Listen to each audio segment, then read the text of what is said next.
So, welcome back to Palestine Deep Dive. My name is Ahmed Al and today I have a very, very special guest, Dr. Mustafa Barghouti. Dr. Mustafa Barghouti is a Palestinian politician who serves as General Secretary of the Palestinian National Initiative. He is also the president of the Palestine Medical Relief Society. Dr. Mustafa Barghouti has become very famous here in the West after his many media appearances, in which he talked brilliantly about the Palestinian cause and about the genocide. But maybe a few of us know that he is a physician, he is a medical doctor. And today we're going to talk about the health crisis in Gaza, or maybe, doctor, I should say, the medical or health catastrophe in Gaza due to the genocide. We are now on 308 days of genocide, and the situation is getting even worse, especially when it comes to health crisis. So, Dr. Mustafa, can we please start by asking you to give us an overview of the public health crisis in Gaza? What is it like now in Gaza? I think Gaza today, first of all, thank you, Ahmed, and thank you for hosting me in deep dive. And I'm glad to be with you again. The situation in Gaza is simply the worst ever man made humanitarian disaster. There are many humanitarian disasters in this world, but none of them is like that. None of them is such horrible situation that is man-made by the Israeli establishment. Uh, we are talking about different dimensions of how bad the situation is. First of all, the huge medical emergency resulting from the terrible bombardment of Gaza.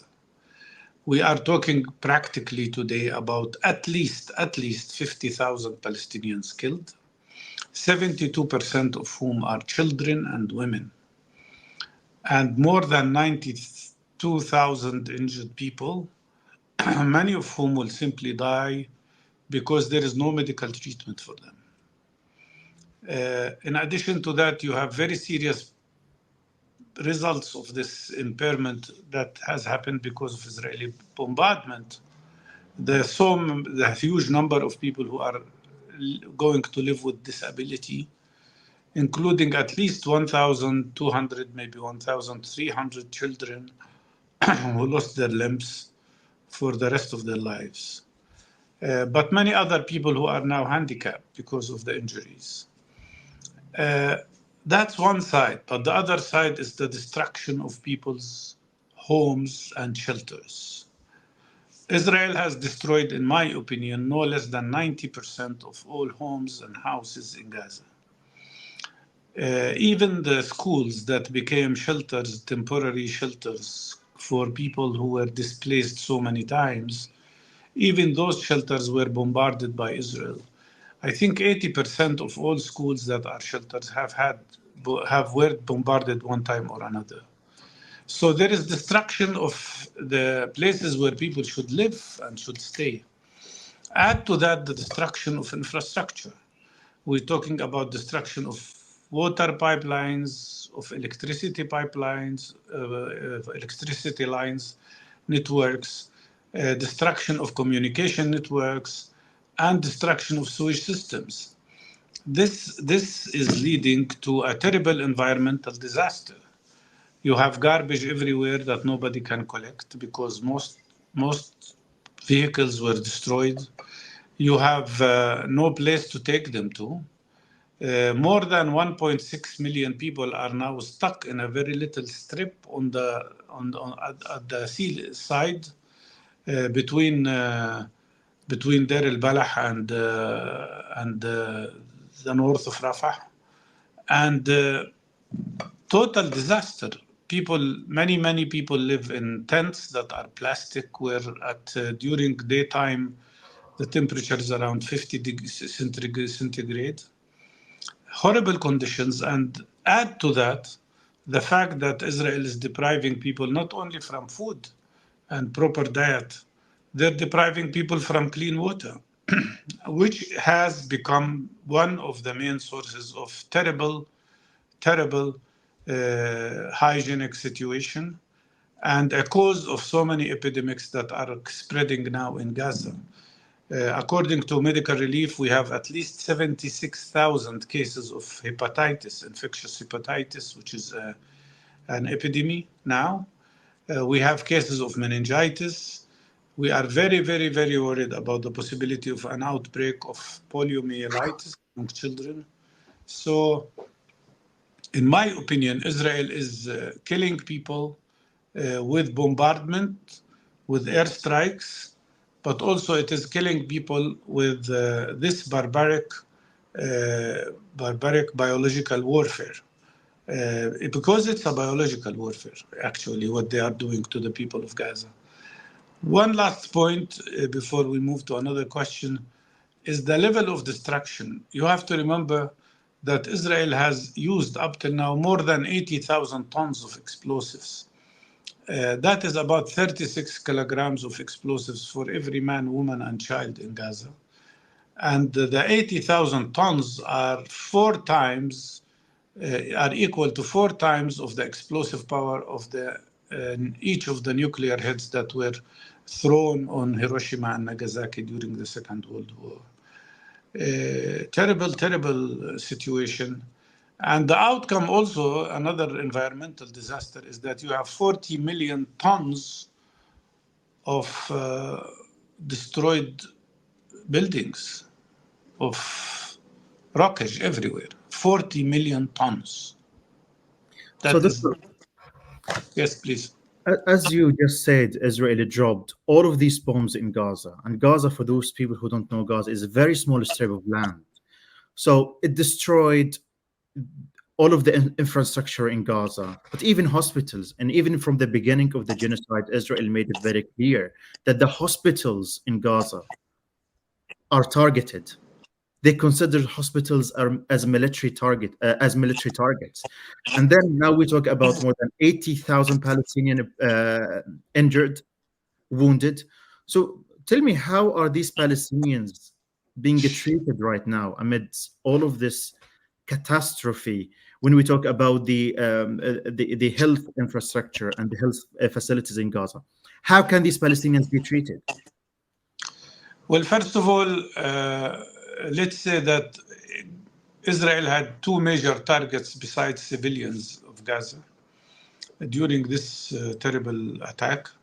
One are the journalists, because Israel does not want to allow information to come out of Gaza. According to our information, 165 journalists have been killed so far, including many of Al Jazeera correspondents, the last of whom, Ismail al-Ghul, was decapitated by an Israeli airstrike with his photographer. And the goal is clear here, but the other target are medical personnel. More than 320 medical personnel so far, doctors, nurses, ambulance drivers, were killed by Israel.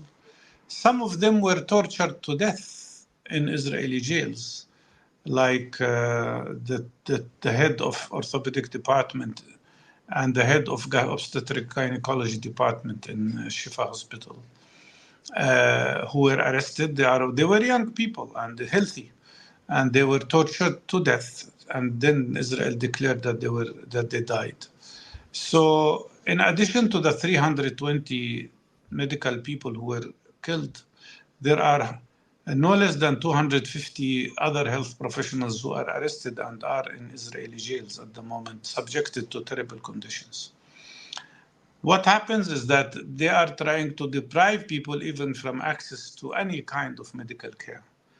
Our response has been to coordinate and cooperate with all other health institutions. Medical Relief responded by deploying no less than 45 medical teams now from the north of Gaza to the south, working everywhere. And with these mobile clinics, including mobile teams to treat the injured people, we are trying to alleviate as much as we can the suffering of the people. And we cooperate very well with the Ministry of Health, but also with whatever remained of some hospitals. Like, for instance, I'll give you an example. When the Baptist, in Gaza City itself, there are only two structures remaining now: the Baptist Hospital and Medical Relief. And when they attacked recently, they forced Baptist hospital doctors and nurses to leave, to evacuate by force. And many injured people were left alone without any care. And we had to send our medical team taking risks to get into the hospital while the main medical teams were deported to help the injured people. And the teams did that. So it's heroic. I mean, of course, I have to say that most medical centers were destroyed. All hospitals were attacked. And what remains is maybe 2, 3 hospitals that are capable of partially functioning. But main medical centers were destroyed. Our main medical center in the city of Gaza was burned completely by Israeli tanks. 3 of our clinics were brought down were leveled to the ground. 2 rehabilitation centers for people with disability were also leveled down. A main center which was providing aid equipment to injured people and to the disabled people was also destroyed, and so on and so forth. But our teams there, the medical teams in general in Gaza, regardless of whom they work with, they are heroic. They are heroes. They are the real heroes of this catastrophe. And I do believe that they and the journalists should receive the Nobel Peace Prize for the coming year, because nobody deserves such an honor more than these wonderful people. Of course, they are heroes. And since, Doctor, you have a lot of a crew and personnel in Gaza that work for your esteemed organization, maybe you could help us understand the latest accurate statistics. Because, as you know, The Lancet, which is one of the world's most prestigious journals, they recently published a report suggesting that the total fatalities in Gaza could be very higher than what is currently indicated. Can you tell us more about this? According to your statistics. Well, the official number that we know now is 50,000 people killed. This number could easily reach 100,000 because there are so many people missing. The 40,000 that are recorded are the people we know the names of and that came to hospitals and were then buried. 10,000 are missing, but the number of missing is probably much larger than that. For instance, 1,500 bodies were found recently in the vicinity of Sditi Man concentration camp in the Negev. And so many people were field executed by the Israeli army. We have documentation of cases of people who were arrested and then field executed by the Israeli army. So yes, the number could reach 100,000 people killed. It's very possible. We cannot verify the exact number till after the war, and after we have a real ceasefire. I want also to add that is a number of people who died because of diseases, women while giving birth, patients with chronic diseases that did not have access to medical care on time. These are also martyrs, and their blood is on the hands of the Israeli army and the Israeli government. Because had there been a medical care and treatment, they could have easily been saved. We had to hire recently, Medical Relief had to hire 75 midwives to at least help a little bit the 60,000 pregnant women in Gaza Mm. who need medical care. Now we receive reports about a huge spread of, this is an important point, by the way, spread of skin infections. Why? Because there is no cleaning material. I was talking to our teams today, and their main complaint today was, we don't have soap. We Yeah. don't have cleaning material. We don't have things to wash the clothes with. We don't have anything to clean even the tents people are in. It's horrible. It's And a people total hygienic disaster. And that's why you have tens of thousands of people, especially children, with severe skin diseases like scabies, impetigo, other infections, and even certain types of chicken pox and other things. And some of them could die because if the skin gets infected and you don't have the proper antibiotic to treat them with, they will die. They will get sepsis and die eventually. So it's a horrible hygienic situation. Our guys tell us the most important need now is to have hygienic material Of to course. help to help alleviate this terrible environmental disaster. Yes, and I've heard from my friends and relatives in Gaza that people now in Gaza they use makeshift toilets that are among the tents of the people, and then the sewage of this it runs through the alleyways of these tents, and this causes a lot of pollution, a lot of diseases. We Of also course. heard some reports of polio in Gaza. So, what are other diseases that are spreading now in Gaza? We're hearing about diseases that gone long time ago, and now they're returning to Gaza because of the sewage, of the pollution, of the lack of hygiene. Well, infectious hepatitis is one of these epidemics that are spreading now. Poliomyelitis, we are at a risk of having polio because polio virus was found in the sewage systems, in the sewage water, and it could easily become a very serious epidemic. I am sure there are now so many cases of measles because people do not receive vaccination on time. And because the whole vaccination system is either paralyzed or partially paralyzed. And so you are talking about several diseases that we could see also more cases of other infections that are usually controlled by vaccination, like pertussis, which Mm. can be very dangerous also. So any disease that usually is controlled by vaccination could appear again. We've eliminated poliomyelitis in Palestine long time ago because we had very good system of vaccination and now it can come back and it can be very dangerous. So yes, we are talking about many severe diseases that could now be affecting the people. Then add to that many people with chronic diseases or non-communicable diseases like heart diseases. We have 10,000 cases of cancer, some of whom we are able to treat because we have the medications for them. But there are thousands and thousands of people who we don't have facility to treat them. They need chemotherapy, which is not available in Gaza. They need to maybe radiotherapy, which is absolutely non-present in Gaza. Israel did not allow radiotherapy in Gaza for Mm. the last 20 years. And so people used to come to the West Bank for treatment or go to Jerusalem or go even abroad. That is all paralyzed because the borders are closed and we cannot take out these patients with cancer to receive the proper treatment. But then add to that people who need kidney dialysis. We don't have sufficient medical equipment to provide the treatment to people who need who need kidney dialysis, which means they are doomed to die. It's like a death sentence to all these patients who cannot receive the proper treatment on time. Uh, we managed to get a good amount of medications to the north, but now in the south we have very serious shortage. We have lack of antibiotics, we have lack of medications for skin diseases, we have lack of medications for cancer, and it's very serious situation which could become even worse in the coming days if unless the world community can find a way of pressuring Israel to allow supplies of medications to the people in Gaza. And I know, Doctor, I know a relative of mine who was injured during this war, since the beginning of this war, and he needed to do a surgery in his leg. And the doctors couldn't do the surgery, not because they can't do it, but because his skin and his flesh can't heal because of malnutrition.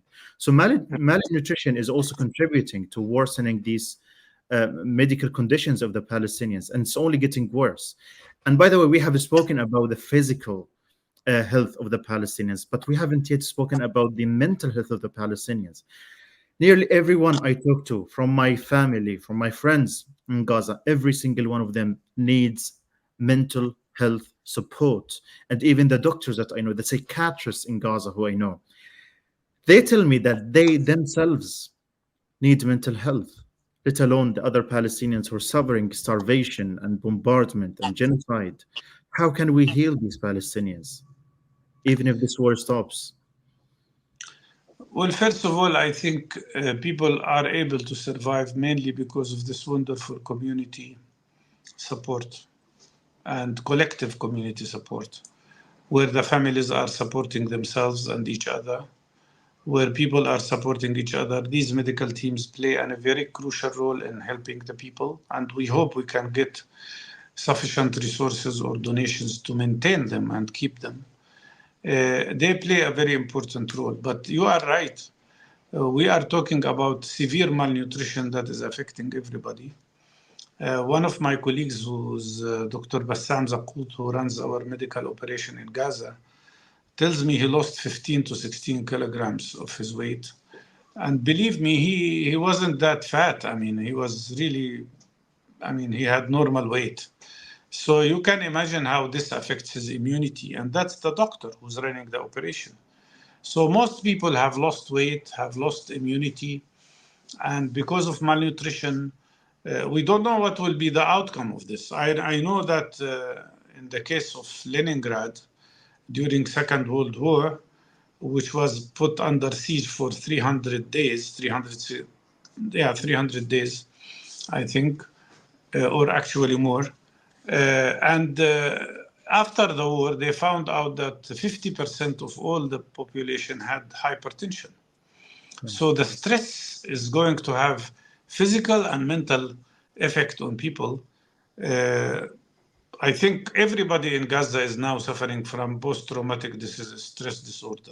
It's an epidemic, and every child is affected by this trauma. And so we try to help with our medical teams, because each of the 45 teams have a psychosocial support person, and they play a useful role. But of course, the main thing that could stop the deterioration and the continuation and more complications, psychosocial complications, the main thing is to stop the war, because people are stuck. Very huge number in very small area. I don't know what's the size of the area where people are now. Maybe it's not bigger than 30 square miles or so. When you talk about 2.3 million people stuck in this little area, it's like everybody is in a cell, in a prison cell, not a prison, but a prison cell. And that makes people nervous. It creates a lot of social problems. I know there is a rise of cases of divorce. People just don't know what to do. And of course, it's very dangerous. And the fact that Israel continues to bombard and kill any police force in Gaza, or anybody who tries to help even in a community-based kind of organization to keep the internal security between the people, Israel keeps shooting them and killing them because they want chaos. They want people to fight with each other. They want to drag people into a terrible, not only physical crisis, but also mental crisis. So, as a medical professional, but also a politician, do you think that the health crisis or the health catastrophe in Gaza is manufactured deliberately by Israel? Absolutely. I said to you, they are conducting physical warfare, physical genocide. They are conducting biological genocide. I would say also they are trying to conduct psychosocial and psychological genocide. It's genocide at every level. It's genocide in every aspect. What is the meaning of forcing 1.6 million to be displaced 6 or 7 or 8 times? What's the purpose if it's not about breaking them? And when you don't know where to go, you've seen on videos of people in Jabalia or in Shajaiya or in different other neighborhoods in Gaza City or in Rafah or Khan Younis, people asking where to go. When they are bombarded left and right and seeing their families injured or killed and don't know what to do. One of my colleagues, Muhammad Abu Afash, told me they were in Gaza City and their house was stuck and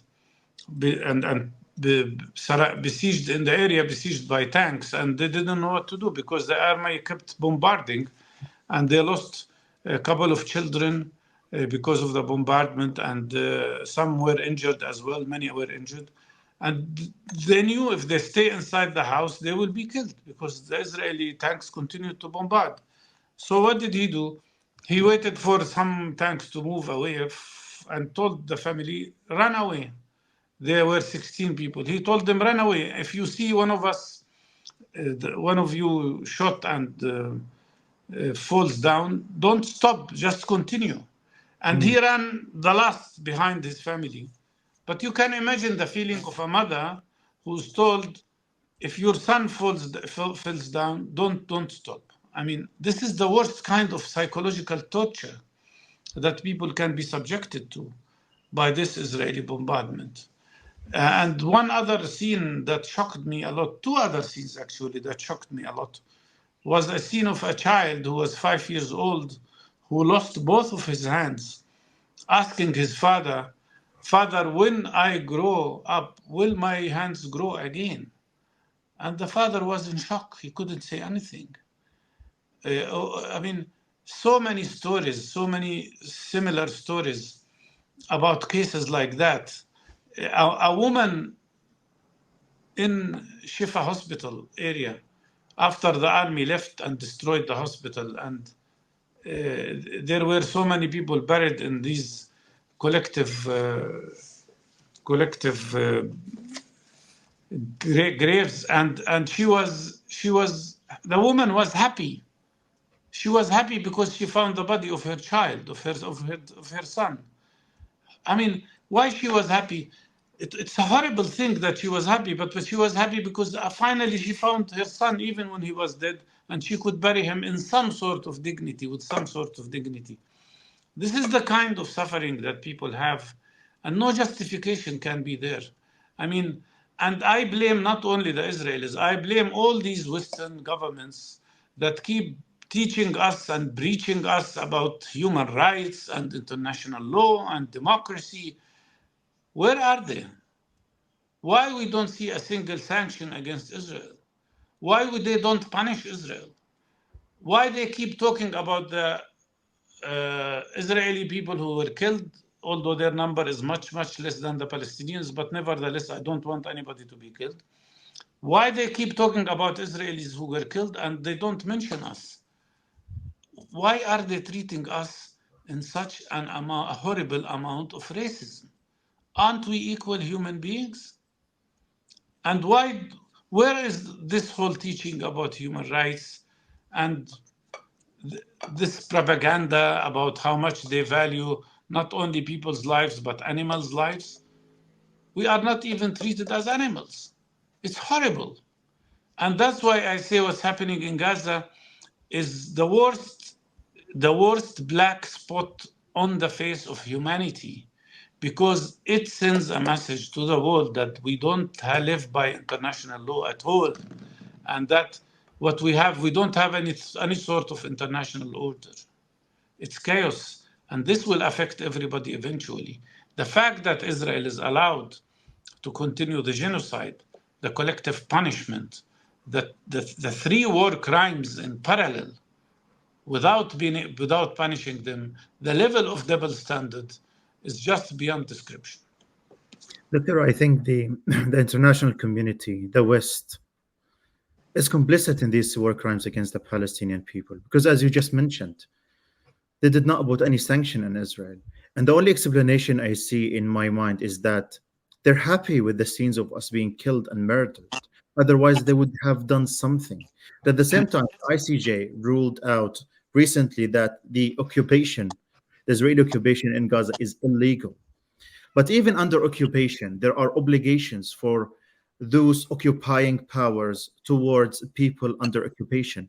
So, can you tell us what are the obligations of Israel as an occupying power towards the health of the Palestinians here?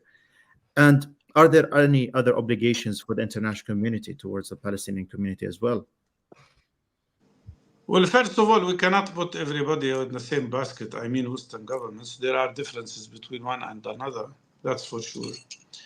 But unfortunately, the big part of them are totally complicit with this. Anybody who gives Israel weapons and continues to give Israel weapons is complicit with the war crimes. And on top of them is the United States of America and Britain, and now Germany as well. because they keep sending. The chancellor in Germany said they will not stop supplying Israel with weapons when they know they are committing genocide. And the International Court of Justice has indicated so clearly that what is happening in Palestine is genocide. The International Criminal Court has, the Prosecutor General of the International Criminal Court decided to indict Netanyahu and Gallant and ask for their arrests for committing war crimes. The obligation of Israel, the first obligation of Israel is not to kill Palestinians and not to kill civilian Palestinians in particular. But they do that not only in Gaza, but also in the West Bank. Today they killed 6 in the West Bank. Yesterday they killed 9. And it goes on. And in Gaza, the numbers are beyond description. But also an occupying power has the obligation of providing humanitarian support and medical aid and food and water and electricity and everything to the occupied people. Instead of doing that, they are depriving us from all of that. They are even trying to prevent us from helping ourselves with our own means when we try to do so.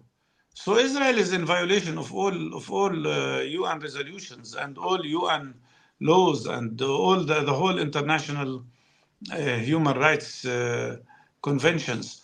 Let me give you an example. The most recent decision of the ICJ was very clear. The ICJ said that the Israeli presence in the occupied Palestinian territories, including West Bank, Gaza, and Jerusalem, and Golan Heights, of course, is illegal. And they have to leave these areas. And the ICJ decided that Fourth Geneva Convention applies to the occupied territories. And they ruled that West Bank, Gaza, and Jerusalem are not disputed territories, are not Jewish territories. They are Palestinian territories. They belong to the Palestinian state to be. And the court also decided that Israel has the obligation of any occupying power to provide everything that is needed by the population, which they don't do at all. Not only they don't do, on the contrary, they continue killing the people that are under their occupation, even using military forms, like the bombardment of Tulkarem refugee camp or Nur Shams refugee camp with airstrikes. Airstrikes on people under occupation. And Gaza now is under occupation. So Israel is violating every law, and they will not be deterred unless we see a real and strong and wide campaign of sanctions on Israel. They have to be sanctioned. They have to be boycotted. They don't understand any other way. Israel is violating every rule of law. They're committing the worst of the crimes against the humanity, against the Palestinian people, genocide most of all. And we have been talking for nearly half an hour now about the crimes of these Israeli authorities against the Palestinian people. And I happen to run a project called We Are Not Numbers, in which we write stories from Gaza. And no matter how hard we try to write, no matter how many stories we publish, it seems that we need an army of writers, to document what's actually happening in Gaza. Hundreds, thousands, maybe hundreds of thousands of stories that need to be documented and be told and written about. But unfortunately, and maybe you have a lot of experience in that, the Western media doesn't reflect this urgency of raising awareness of what's happening in Gaza. Why do you think the Western media is neglecting the stories from Gaza? They're not giving enough light on it. Well, if it wasn't for the social media, we would be completely forgotten. What saved us are some very heroic Palestinian journalists and heroic Palestinian people who use the social media to bring out the information about what's happening. And I especially want to praise the Palestinian younger generation, especially in the diaspora, for doing this wonderful work. But the mainstream media in the West is racist. And also it is governed by news media rooms that are controlled financially by supporters of Israel. Murdoch policy, what Murdoch policy. So why would you be surprised about the bias to Israel in Piers Morgan or the other shows that he runs? the talk show, for instance, or the talk TV, as they call it. You've seen how what happened on these talks and how racist the approach was. So I'm not surprised. Some of them sometimes put some good stories like CNN from time to time, but in general, when you talk about all mainstream medias, unfortunately, there's a very serious bias to Israel, and there is fear from mentioning the truth. Because also many of the decent journalists, and I am sure some of them are really decent, are afraid of telling the truth because they are subjected to what I call intellectual terrorism by the Israeli lobbies. Some of them are afraid of telling the truth because they are afraid of losing their jobs. But also some of them are heroes. I think they are heroes because they dare, and some of them lost their jobs. But they did what they had, what their consciousness, what their conscience told them to do, which is to tell the truth. And in my opinion, that's the thin line between a real professional, objective, and decent journalist and a functionary who works for money. The real line is whether they tell the truth when it is time to tell the truth or not. Well, you're not surprised with the Western media, but I am shocked actually with the Western media because I believe that what's happening in Gaza goes beyond politics, beyond intimidation, beyond someone losing their job. Real people, humans, are being slaughtered in Gaza for 9 months now. And I do Yeah. not forget them, these Western journalists who are fueling the genocide, who are giving Israel the cover, the justification to commit these crimes against us. It should be beyond politics, it should go beyond ethnicities or religion. It's about humanity. And these journalists, I want them to be humans.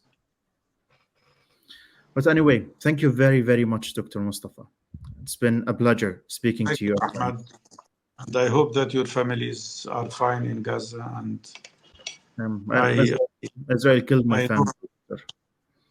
and I'm so sorry. And I feel sorry too. But thank you for what you are doing because you continue the struggle of the Palestinian people. We should all do that. Thank you very much. Thank you.